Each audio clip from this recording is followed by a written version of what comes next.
Thank you everyone for being here tonight and the outpouring of love that you have shown me and my family over the past few weeks.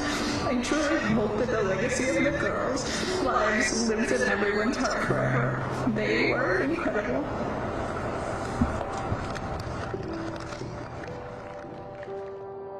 Picture a father's love transforming into an unthinkable nightmare. 3 young girls, brimming with life and joy, vanish into the wilderness, only to be discovered in the most heartbreaking way. This is the story of TravisDecker, a decorated Army veteran, a seemingly devoted dad, yet a man accused of an unimaginable crime. Today on TrueCrimeMystery, we're unraveling one of 2025's most haunting cases. A family torn apart, a fugitive on the run, and a nationwide manhunt that's captured hearts and headlines. Please hit subscribe and ring the bell. Your share could help bring justice. Let's start at the beginning.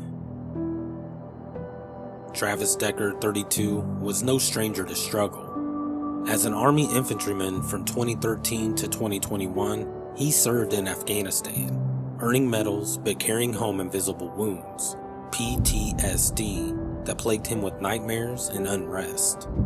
Married to Whitney for 7 years, they built a family with 3 beautiful daughters: Peyton, a spirited 9-year-old, Evelyn, a gentle 8-year-old, and Olivia, a joyful 5-year-old with an infectious laugh. But their marriage unraveled. Divorce left Travis spiraling, unstable, homeless, and living out of his truck. Court documents reveal Whitney's pleas for restricted visitation, citing his refusal of therapy or anger management. Clouds were forming, but no one seen the storm on the way. On May 30th, 2025, a sunny day in Wenatchee, Washington, Travis picked up his daughters for what was supposed to be a routine visitation. Whitney hugged them goodbye, expecting their return by 8 p.m. But the hours passed, and the girls never came home. Panic gripped Whitney as authorities hesitated, deeming the case ineligible for an Amber Alert. By June 1st, an endangered missing person alert was issued. Then on June 2nd, the unthinkable unfolded. A deputy found Travis's abandoned truck at Rock Island Campground, a secluded spot in the Cascade foothills, with bloody handprints on the tailgate. Just 100 yards away, down an embankment, lay Peyton, Evelyn, and Olivia, zip-tied, plastic bags over their heads, suffocated. Autopsies confirmed homicide, and DNA evidence pointed solely to Travis, with no accomplices. The question echoes painfully: why would a father do this? Whitney's attorney insisted Travis loved his daughters, but his untreated PTSD and instability may have reached a breaking point. He was an engaged father. He did have some limitations on his parenting time due to his mental illness. Court audio revealed a bitter custody battle, with Travis recently losing overnight visitation rights. When I was separated from my original active duty, I came out into the civilian world and tried to figure out a way that I could live as a civilian. I didn't have family, I didn't have friends, I didn't have any support, especially coming to a state where I didn't have anybody to lean on or a couch to go sleep on. So when we initially went through our divorce, I went and put the uniform back on full time so I could support myself and support the family through the first big transition of Dad not being at home anymore. Once I fulfilled my year obligation, I talked with my chain of command and stepped down from full active duty and transitioned into, my contract ended in December of 2023. Starting over is hard, and I'm starting at the bottom, and I've got a long way to go, but I don't think that it should restrict the time that I get to be around my daughters. We're not trying to take these children away from Mr. Decker. We respect and appreciate the fact that he loves his kids. That's obvious by the fact that he's attending their events. It's just important that they have this consistency in their lives. Since I have been gone. Every time I've had the girls, we have been in campsites in national forests and paid campsites that have campers. We've never done anything that was unsafe or anything I wouldn't want to put myself in. I understand that my current position when I'm by myself isn't ideal, but my daughters aren't a part of that. I only get to see them over the weekends, and camping is something that the four of us have done since the three of them were in diapers. I've never done anything I feel like that puts them in any sort of a risk that most families in the state of Washington, every campsite we've been to in the last month have been almost completely booked out or sold out because everybody's out this time of year. When I stepped away from the National Guard, I was making $86,000 a year, and now I make, I think it's like $38,000 a year. When you start over from zero and you don't have help in a hand to get you through it, makes it a little more difficult. One of the things I need to consider when I'm looking at the best interest of the children is stability, and that's not stable. It's not stable having them in different places every time you have them. That's concerning to the court, regardless of whether it's in an RV, whether it's in a tent, whether it's in Airbnb, whether it's at a hotel, a motel. That's not stable, and that's always a concern for the court. Days before, he searched online for ways to relocate to Canada, hinting at desperation or darker plans.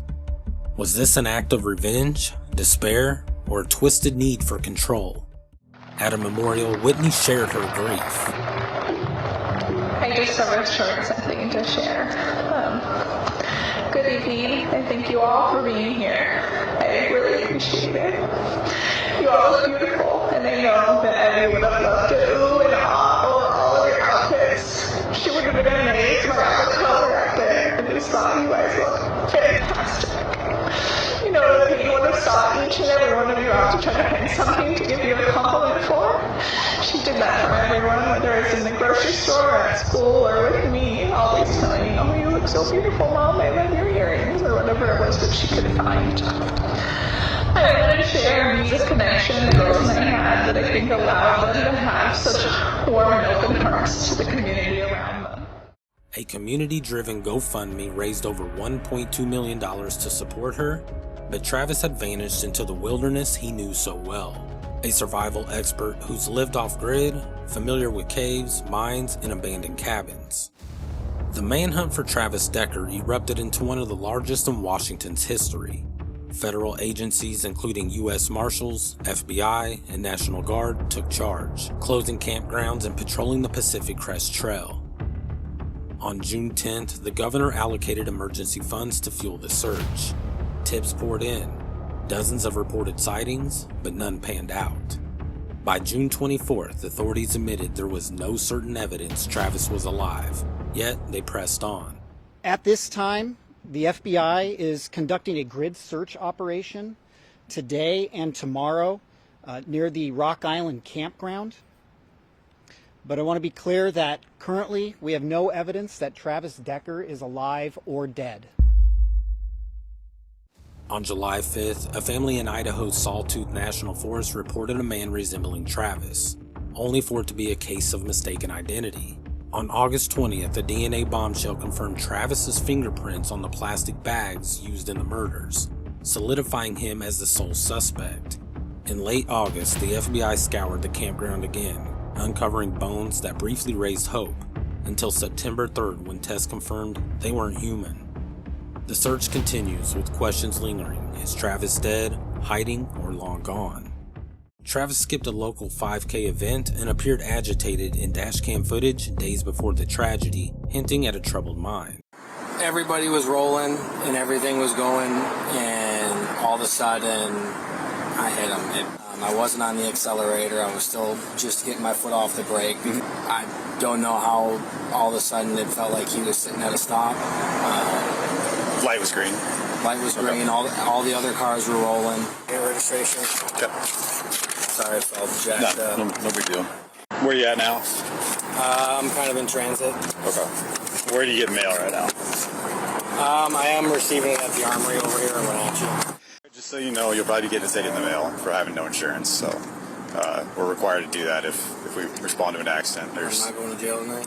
Oh, no, you won't go to jail for it. That's an infraction. That's not a criminal offense. If I didn't have a license and I was driving, would I go to jail? It depends. I'm just curious. I don't know this stuff. I don't know. Yeah, well, so it depends. Like, What happens if it's suspended? that's a crime. Yeah, Can you go to jail for that? you can. Depending on It depends on the situation. life. Yeah. Thank you. Yeah, no problem, man. Have a better day. They're all great days. What's that? I said they're all great days. Yeah. All right. Hey, man. be safe out Yeah, there. thank you. Some speculate he fled to Canada, while others believe he's holed up in a remote mine. Authorities warn he's armed and dangerous. 5'8", 190 pounds, with tattoos and a ponytail. If you spot him, call 911 or the tip line at 509-667-6845. Peyton, Evelyn, Olivia. Say their names. These girls deserved a lifetime of love, not this unimaginable tragedy. Whether TravisDecker's actions were a betrayal or part of a larger mystery, the story reminds us to heed warning signs and prioritize mental health. If this case moved you, please like, comment, and share your thoughts, and share this video far and wide. Your tip could be the key to solving this case. Thank you for watching. We'll see you next time.